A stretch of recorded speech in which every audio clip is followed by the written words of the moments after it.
Donc aujourd'hui, on va parler de choses qui sont un peu des pet peeves pour moi, des choses qui me dérangent en immobilier, que ce soit de collègues, de clients, des choses qu'on pourrait améliorer pour rendre les transactions plus plaisantes, pour rendre la profession meilleure. Si vous en avez d'autres que je nomme pas dans la vidéo, mettez-les en commentaire en bas. Si c'est le genre de contenu que vous aimez, un pouce en l'air, c'est toujours apprécié. Et là, je vais peut-être choquer de mes collègues courtiers, là, mais quelque chose qui me dérange vraiment, vraiment beaucoup. C'est toutes les pubs des courtiers. Là. Hey, je suis numéro 1 dans tel quartier. J'ai vendu ta maison à 110%. Hey, on veut pas avoir l'air de vendeur d'auto-usagers. On veut avoir l'air de professionnel. Tout le monde est numéro 1 de quelque chose. J'ai été numéro 1 au mois de février 2021 dans tel quartier. Okay? L'autre a été numéro 1 dans son bureau pendant un autre mois. Come on, arrêtez là. Tout le monde n'est pas numéro 1. C'est correct de vouloir se vanter, là, mais il y a des limites à ce qu'on peut dire. Puis les clients ne sont pas niaiseux. Puis en plus de ça, là, être numéro 1, c'est toujours un avantage. Je suis pas sûr. Tu sais, vendre les maisons à 110%, le même principe. OK, c'était drôle au début de la pandémie. Hey, on a été là. Mais je sous-inscris ma maison de 20%, je la vends 120%. Ah ouais, OK, je l'ai vendu 120% à la propriété. Mais c'est parce que je l'ai sous-inscrit de 20%. Les clients sont intelligents. Traitons-les comme ça. Ça nous aiderait. En tout cas, ça, moi, là, ça mérite profondément ce genre de publicité-là. Parlons de photos. Hey, les photos, là, on a déjà vu ça, là, le grand angle. Waouh, ça a l'air grand. Tu rentres, oh boy, c'est tout petit. Les photos, là, il faut que ça soit réaliste. Si c'est pas réaliste, là, c'est turn off. Puis je comprends quand tu prends une salle de bain, ça prend le grand angle, ça, c'est correct. Mais quand tu prends un salon, une grande pièce, tu n'en as pas besoin nécessairement d'un grand angle. Faites des photos réalistes. Une autre chose qu'on voit souvent, surtout quand les gens n'utilisent pas les services d'un photographe, qui est un gros non-non tant qu'à moi, là, tu utilises un photographe au prix que ça coûte, là, vraiment, c'est comme inutile de s'en passer. C'est quand tu vois quelqu'un dans le miroir dans la salle de bain, là, tu regardes, ah, miroir dans la salle de bain, salut, je suis là, tu me vois avec mon téléphone en train de prendre une photo. Come on! Tu as une propriété, tu vas faire quand même une paye décente.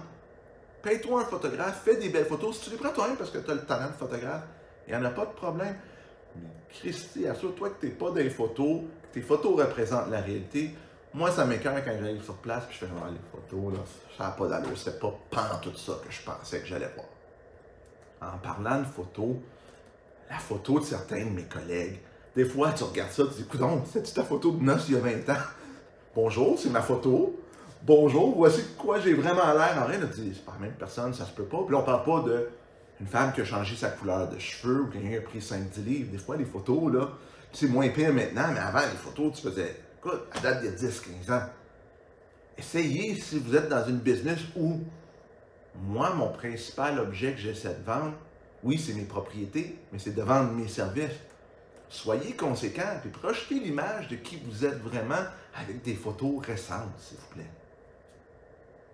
Des clients pas fidèles, qui magasinent avec 3, 4 courtiers, qui t'appellent, qui disent « Oui, je travaille juste avec toi, Olivier, là, c'est beau, là, c'est toi qui vas me trouver mon prochain local commercial. » Puis là, tu apprends que finalement, il travaille avec le voisin là, l'autre voisin de l'autre côté, puis là, tu fais comme « OK, mais on était fidèles. » Même si tu as une entente signée, les gens, on dirait « Ah, m'en fous, moi, regarde, m'a travaillé avec qui ça me tente. » Ben, dites-moi là au moins que je sache à quoi m'attendre. Moi, je veux être honnête avec vous, je veux vous donner des bons conseils. Ben, soyez honnête avec moi. Ça va faire une bonne relation. Puis moi, si tu veux travailler avec 3 courtiers, j'en ai pas de problème. Dis-moi là avant, puis je choisirai si moi j'ai le goût de faire ça. Mon temps vaut autant que le tien. Donc, s'il vous plaît, soyez honnête avec nous autres. C'est une des choses qui m'écoeure le plus en tant que courtier, c'est du monde qui sont pas honnêtes. Dans le même principe que des clients pas honnêtes. C'est des clients qui te mentent. Tu leur dis, as-tu envoyé tes documents à la banque? Oui, oui, c'est fait. Et non, tu les as pas envoyés, j'ai parlé à la banque, tu les as pas donnés. Colin, dis-moi là, parce que j'ai pas eu le temps. Je suis capable de comprendre, moi aussi j'en fais des erreurs. Mais essayez pas de cacher de l'information, de mentir. Après ça, je dis, bon, ok, ça va revenir au point de client pas fidèle. Je dis, coudonc, cette personne-là, qu'est-ce qu'elle fait? Écoute, elle nous dit pas la vérité, elle nous ment. C'est fatigant. Après ça, quand on vous dit faites quelque chose, c'est important. Comme appelez votre inspecteur en bâtiment, le jour 1, vous avez une offre d'achat parce qu'on ne sait pas c'est quoi leur horaire. Là, le client, oui, oui, je vais le faire. Il ne t'écoute pas. Tu as un délai de 15 jours, 20 jours, 10 jours, peu importe le délai. Tu arrives à la fin. L'inspection n'est pas faite. J'ai pas pensé de l'appeler, là. Je t'ai pas écouté, je l'ai pas fait. Hey, ma job, c'est de vous conseiller. S'il vous plaît, écoutez mes conseils, Colin, c'est pour ça que vous me payez, c'est pour ça que vous m'engagez. Ça, c'est la moindre des choses à faire. Quand j'arrive sur une inscription, sur des plex, des immeubles commerciaux, puis tu poses des questions de base. Hey, c'est un triplex. Est-ce que tu as vérifié à la ville si c'est vraiment 3 logements, c'est permis? Puis là, tu arrives, c'est comme, oui, je suis pas sûr, c'est légal. Là, tu appelles à la ville, c'est des vérifications, tu dis, ben non, voyons donc, tu peux juste avoir des duplex ici. Donc, le 3e logement n'est pas légal. Hey, j'ai perdu mon temps, mon client a perdu son temps, ton vendeur reçoit un service de chenoute, parce qu'honnêtement, c'est quoi les risques? Une poursuite? Faut que tu vérifies les infos. Puis là, je parle pas d'affaires pointues d'une inspection, là, je parle des infos de base, de zonage, est-ce que la propriété est conforme, est-ce qu'il y a eu des permis? Tu dis que tu as fait le toit il y a 3 ans, as-tu une facture? On ne parle pas d'un toit fait il y a 20 ans, je comprends que tu peux ne pas avoir la facture, mais il faut faire le minimum de vérifier, Colin, parce que quand tu ne le fais pas, c'est toute la profession qui en souffre, tous les clients qui en souffrent, puis on rend service à personne.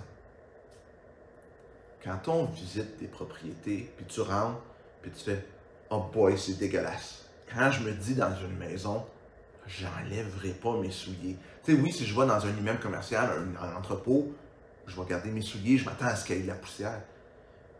Mais un minimum de propreté, puis là, je dis pas hey, un petit peu de poussière sur les meubles, ça peut arriver, je comprends ça. Mais tu rentres dans une chambre d'ado, il y a des brassières, des bobettes.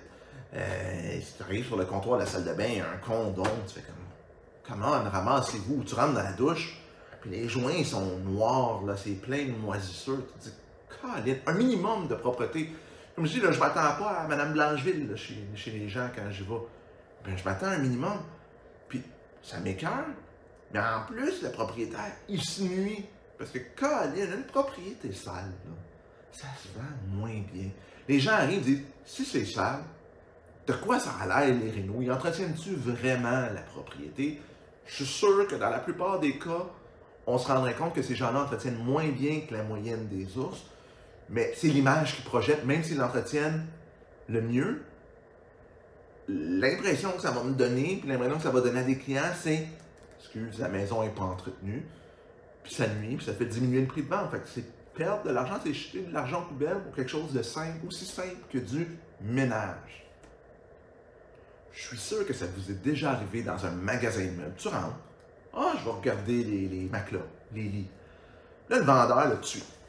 Bonjour, monsieur. Oui, oui, oui, je m'en viens, je vous suis, là. Hey, il vous parle de tout. Mais quand on visite une propriété, même maudite affaire. Moi, je suis avec des clients. Je veux pas que le vendeur me suive, puis, hey, cette poignée de porte-là, je l'ai changé, j'ai fait ci, j'ai fait ça. L'acheteur, il veut apprécier la propriété. Idéalement, le vendeur n'est pas là, mais je peux comprendre qu'un vendeur ou un propriétaire veuille rester, mais il doit rester à l'écart. Puis à la fin de la visite, dire, y a-t-il des questions? Ça me fait plaisir d'y répondre. Ouais, il y a tel point, soit au début ou à la fin d'une visite, dire, faites attention, il y a telle chose là, importante sur la propriété. Ça, c'est correct. Mais suivre pas à pas, ça empêche l'acheteur de se faire une tête, de s'imaginer dans la propriété.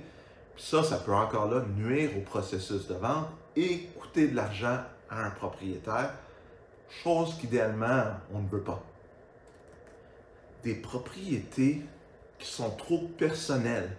On a déjà vu ça, le mur de photos des petits-enfants, les diplômes. Ça enlève le feeling de la maison pour les gens. Puis des fois, ça peut être de mauvais goût. Il peut y avoir certaines œuvres d'art. J'ai déjà vu, tu rentres dans la chambre de quelqu'un, tu vois une photo de la personne étendue tout nu par-dessus son lit. De moi, ça ne me choque pas. Je fais comme OK, mais en même temps, je peux comprendre que ça choque les gens. Donc, puis encore là, quand on choque les gens, qu'est-ce qui arrive? On peut se priver d'acheteurs potentiels et diminuer la valeur. Donc, moi, la première chose que je fais quand je rentre chez un propriétaire, je dis enlevez-en du personnel. Puis quand je dis en enlever, c'est pas enlever toutes les photos des petits-enfants. Si vous en avez 42, gardez-en 4-5, c'est correct. Mais un mur au complet, des choses qui pourraient choquer. J'ai déjà vu dans une photo un phallus. Je veux dire, honnêtement, moi, ça ne me choque pas, mais je peux comprendre que ça choque des gens. Puis le principe en tant que vendeur, c'est d'essayer d'attirer un plus grand bassin d'acheteurs. Faites donc les choses appropriées pour que votre maison plaise à la masse, pour que vous ayez chercher le meilleur retour sur votre investissement possible. Je veux dire, c'est la base. Votre courtier va vous le dire. Écoutez-le. Quand je parlais plutôt d'écouter les conseils d'un courtier, de votre courtier, écoutez-les, ces conseils. Il est là pour vous aider. Ce n'est pas pour vous écœurer qu'il vous demande de faire des choses. Puis si on pousse à l'extrême ce que je disais, des propriétés trop personnalisées, l'inverse est aussi vrai. On ne veut pas rentrer dans un milieu aseptisé au point où on rentre, on dit non, je suis à l'hôpital ici, tout est blanc, il n'y a rien sur les murs ou il y a quelques petites choses. Donc, c'est trouver le juste milieu en, il ne faut pas que ce soit trop personnel, mais il ne faut pas que ça soit totalement aseptisé. Sinon, tu vas faire, ben là, regarde, c'est quoi, je rentre à l'hôpital, ça ne m'intéresse pas. Donc, il faut trouver ce juste milieu-là. Parce que moi, c'est le même principe. Je veux que mes clients qui rentrent visiter une propriété, que les acheteurs potentiels aient une émotion qui disent « Ah, wow! » Je veux dire, c'est une grosse décision qu'ils font. Il faut qu'ils se voient ici pour les 10 prochaines années. S'ils rentrent dans un milieu aseptisé, ils vont faire « Wow! » C'est plate, là, je veux dire, c'est trop aseptisé. Même principe que si c'est trop personnalisé, ils ont l'impression de rentrer chez quelqu'un d'autre. Donc vraiment, là, c'est des choses qui me gossent un peu quand les gens vont d'un extrême à l'autre. Donc ça, c'est la liste de choses que moi, je trouve un peu fatigantes en immobilier, qu'on pourrait améliorer de la part de toutes les parties dans une transaction. Si vous en avez d'autres, commentaires en bas.